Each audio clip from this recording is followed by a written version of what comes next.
We know that plastics are impacting Rapa Nui, but how did this plastic get to this island in the South Pacific, and where does it come from?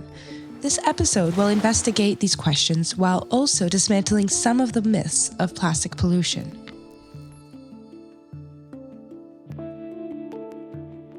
Since there is no plastic factory that makes this plastic on the island, there are three main ways which the plastic arrives to the island. The first is from tourists and imports from mainland countries. The second is from the ocean, which brings us accumulated legacy plastic that is already in the ocean due to interesting current systems which surround the island. The third method is from commercial fishers who mistakenly or illegally dump this plastic near the island, which will then enter the ocean and be brought back to the island from current, wind, and waves. Now, this documentary will focus on the plastic that doesn't belong to Rapa Nui outside of tourism. Before we explain how the ocean brings this plastic, we need to go over a few concepts, which explain how the geographic location of Rapa Nui makes plastic transport particularly interesting. Rapa Nui is located in one of the 5 gyres that are situated in the ocean. A gyre is a large system of circular ocean currents formed by global wind patterns and forces created by the Earth's rotation. These currents concentrate floating debris, including plastic waste.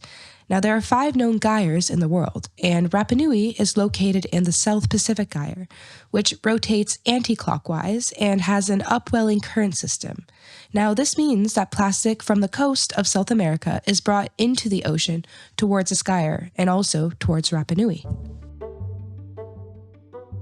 How long does it take for the plastic to reach Rapa Nui?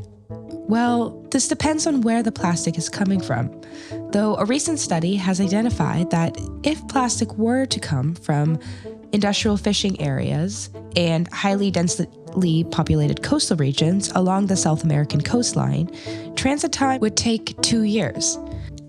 Although microplastics are abundant here, I was more interested in the macroplastics because one of the bigger questions I wanted to investigate was how we can better understand where this plastic is coming from.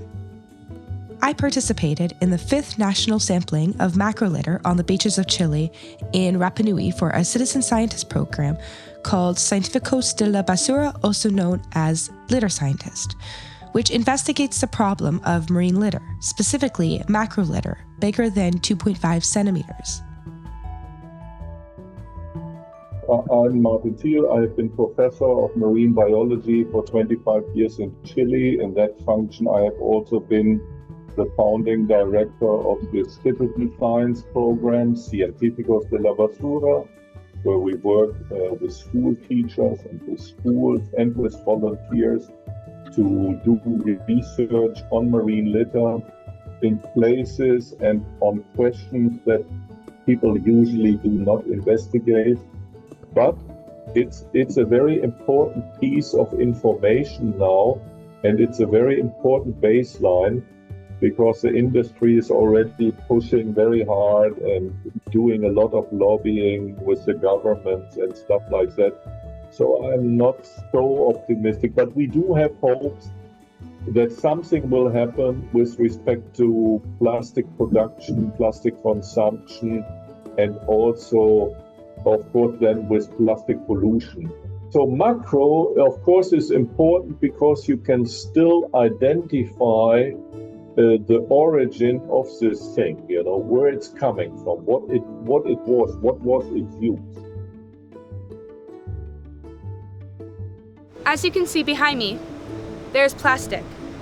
And not just any plastic, commercial fishing gear, which is where most of the plastic comes from. How do we know that this is commercial fishing gear? Well, because this plastic is bigger, it gives us clues to where its original source was from, such as this fishing rope. Why it's important to know where its source comes from is so that we can improve monitoring and accountability to who emitted it. So, we know that Rapa Nui is receiving plastic that isn't theirs. This plastic is difficult to pick up, and even when it is picked up, more plastic will come back the next day, or when the wind and wave conditions push the plastic on shore. In this episode, we've identified the sources of plastic that reaches Rapa Nui and how this can create an interesting yet challenging problem. So, how are organizations on the island tackling this problem, and how can you help?